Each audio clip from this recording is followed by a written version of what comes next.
So, you want to know something else Gypsy lied about? How do you feel about him now? I can't stand him because I went from one abusive person to another. I wish he would have been more responsible.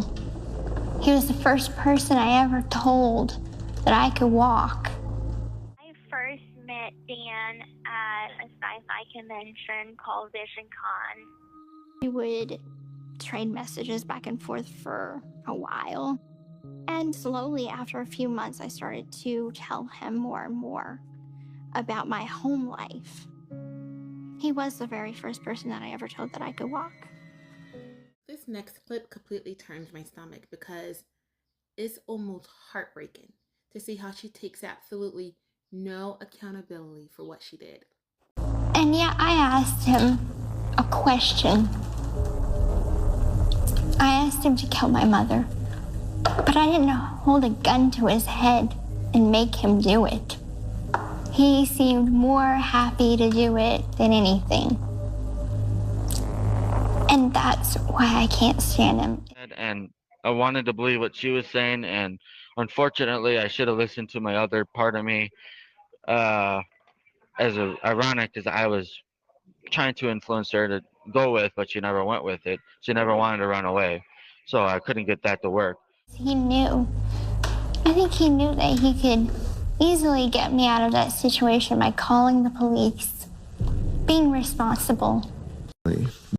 I in no way want to victim blame. I completely understand that child Gypsy is the original victim. She was misled and abused by her mom. That was completely wrong for her mom to do that. Her mom didn't deserve to die, but that was completely wrong. She cannot sit here and say that Nicholas, a man with a mental disability, should have been more responsible and called the police. Gypsy, you had a phone too. Your phone worked just as well as his did. Your computer worked just as well as his did. Why did you use your time by looking up things online like what poison is odorless and tasteless, like which ways to kill your mom best, when you could have just looked up helplines, you could have called the police, you could have looked up your dad and maybe messaged him on Facebook. You didn't do your necessary steps either, so don't do that. He knocked on the door 3 times, scratched the door twice, and that was code to let him in.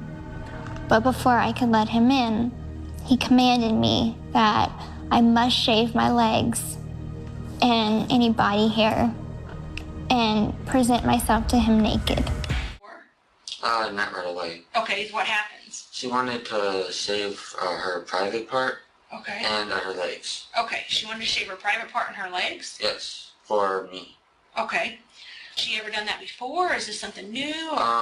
Usually her mom does not let her shave her legs. Okay. It's all carpet. Tell him my private parts are shaved.